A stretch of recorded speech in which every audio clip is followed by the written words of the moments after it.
दोस्तों सैमसंग दोदा के जो कोच है मिलोस सार्केव उन्होंने निक वॉकर की फिजिक के ऊपर अपना एक बयान रखा है। उन्होंने बताया कि क्यों निक वॉकर हार गए और क्यों सैमसंग दोदा बेटर थे। एंड आपको पता है कि डेफिनेटली जो विनर होता है उसको भी क्रिटिसिज्म मिलता है। तो जो एक्स ओलंपिया चैंपियन है समीर बानावत उन्होंने कहा है कि सैमसंग दोदा की फिजिक क्वालिटी से मैं डेफिनेटली इंप्रेस नहीं हुआ और जो आर्नोल्ड क्लासिक में रिजल्ट्स अनाउंस करे थे उससे भी वो एग्री नहीं करते। वो कहते कि गलत डिसीजन दिए गए। तो दोस्तों सबसे पहले देखते हैं कि मिलोस सार्केव ने निक वॉकर के ऊपर क्या कहा है। डायरेक्टली वीडियो को चालू करते हैं। जस्ट वीडियो को लाइक करना और आपका थॉट वीडियो देखने के बाद कमेंट्स में रखना। दैट्स इट, मुझे लाइक और कमेंट्स ही चाहिए। दोस्तों मिलेस सार्केव कहते हैं कि निक वॉकर हमेशा कंडीशन आते हैं, उसमें कोई इश्यू ही नहीं था। बट उनको लगता है कि ओलंपिया से आर्नोल्ड तक निक वॉकर ने थोड़ा बहुत मसल लॉस किया है या फिर उन्होंने अपने लेग्स में साइज रिड्यूस करी है, ऐसे मिलोस सार्केव कहते हैं। तो निक वॉकर ने खुद ने कहा था कि मैंने कोई भी साइज रिड्यूस नहीं करी थी। अभी आज उनकी स्टोरीज आप जाके देख सकते हो। और उसके बाद मिलोस सार्केव ये कहते हैं कि इसकी वजह से उनकी upper body and lower body में इम्बैलेंस क्रिएट होता है और पहले से उनकी अपर बॉडी डोमिनेटिंग थी बट अब ज़्यादा डोमिनेटिंग लगने लगी है। और वो ये भी कहते हैं कि इससे उनके शोल्डर टू क्वाड का रेशो अजीब लगता है। तो ये मिलर सर्कल ने अपना बयान रखा था निक वॉकर की फिजिक में।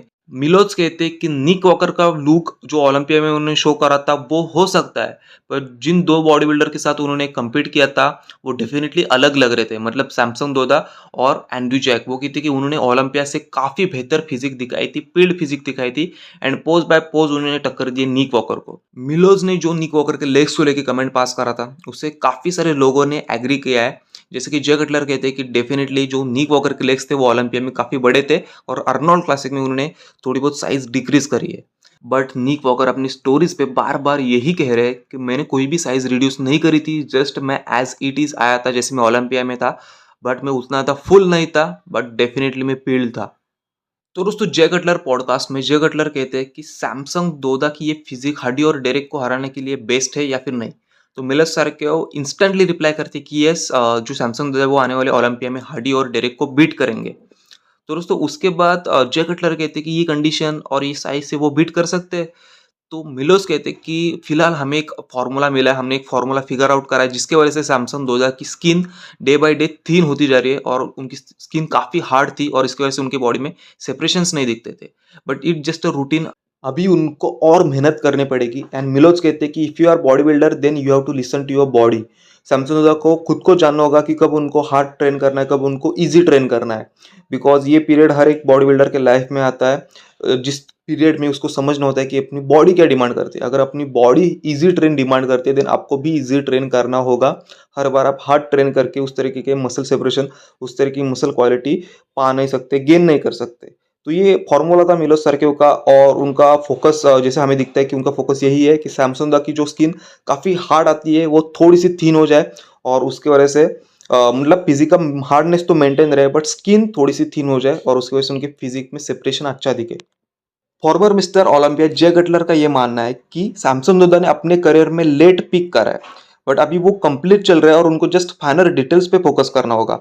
तो मिलोज ने रिप्लाई करा कि डेफिनेटली यस, उन्होंने लेट पिक करा बिकॉज ऑफ एक्सपीरियंस, बट आपने उनकी ग्रोथ देखी जो उन्होंने लास्ट ईयर में करी, बहुत ही क्रेजी ग्रोथ उन्होंने करी थी।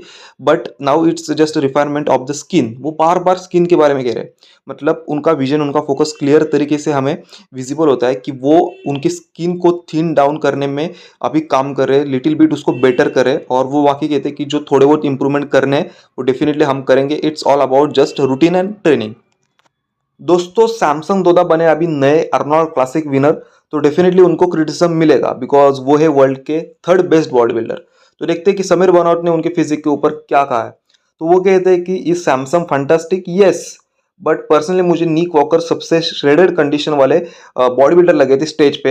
एंड मैं सच में सैमसंग दादा के फिजिक से इंप्रेस नहीं हुआ, मैं उनके बॉडी के स्ट्रक्चर एंड उनके ओवरऑल मस्कुलर लुक से इंप्रेस जरूर हुआ हूँ। एंड मुझे लगता है कि वो इतना पोटेंशियल रखते हैं कि वो हार्डी चुपन को बीट कर सकते हैं ओलंपिया में अगर वो 10% मोर क्वालिटी ऐड करते।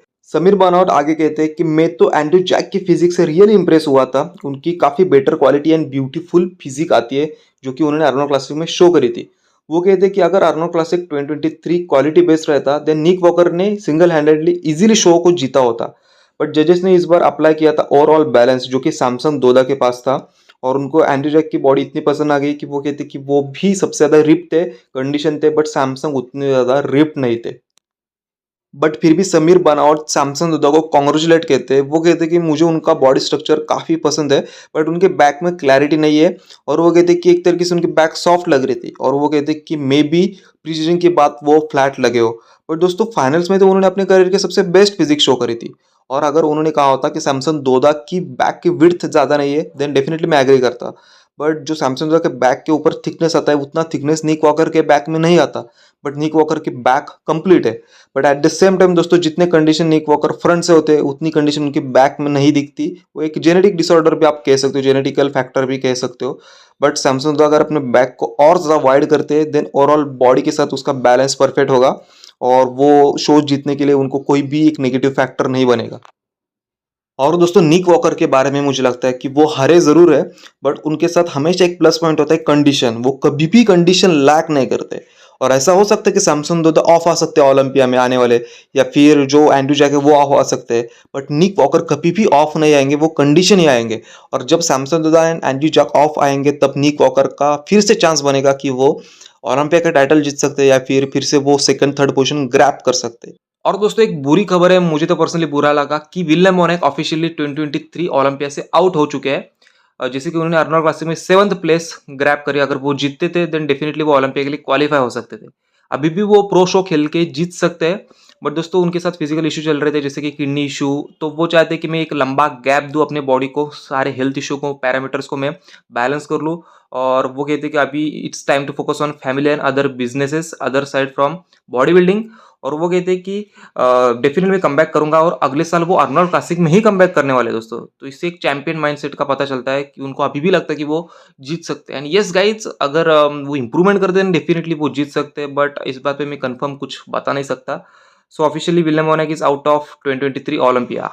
अगला अपडेट आता है दोस्तों रोली विंकलर के कमबैक के बारे में, एंड डेफिनेटली ये किसी ने नोटिस नहीं करा होगा, जैसे कि उन्होंने ट्रांसफॉर्मेशन फोटो डाला है।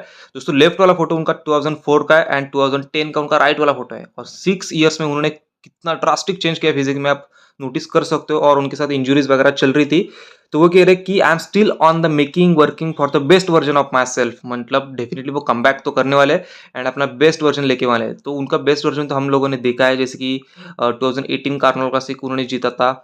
तो देखते हैं कि अभी उनकी एज, उनकी बॉडी उनको कितना रिस्पॉन्ड करते हैं, बट डेफिनेटली ये कमबैक एक ग्रेटेस्ट कमबैक रहने वाला है। सो गाइज यही आज की वीडियो थी। अगर पसंद आई होगी देन कमेंट्स में बताना। So all I need is your comments and likes, that's it. Subscribe तो आप डेफिनेटली करोगे अगर वीडियो कंटेंट अच्छा होगा तो। और उसके बाद दोस्तों मुझे लगता है कि कंपैरिजन वीडियो डेफिनेटली आना चाहिए निक वॉकर एंड सैमसंग दोदा के बीच में, जिसके ऊपर मैं काम कर रहा हूँ, हर एक फैक्टर को समझ रहा हूँ। और उसके बाद जितने फ्लुएंटली, जितने ट्रांसपेरेंटली आप लोगों को समझेगा, उतने सिंपल लैंग्वेज में मैं वीडियो बना रहा हूँ। सो जल्दी आप लोगों के लिए आने वाली है। और दोस्तों आपको इसके ऊपर क्या लगता है, निक वॉकर एंड सैमसंग दोदा के ऊपर आपका क्या थॉट है, फिजिक्स में क्या कमी है, वो डेफिनेटली आप मुझे कमेंट्स में बता सकते हो। So thank you so much for watching it. See you soon, love you all and stay tuned for the next.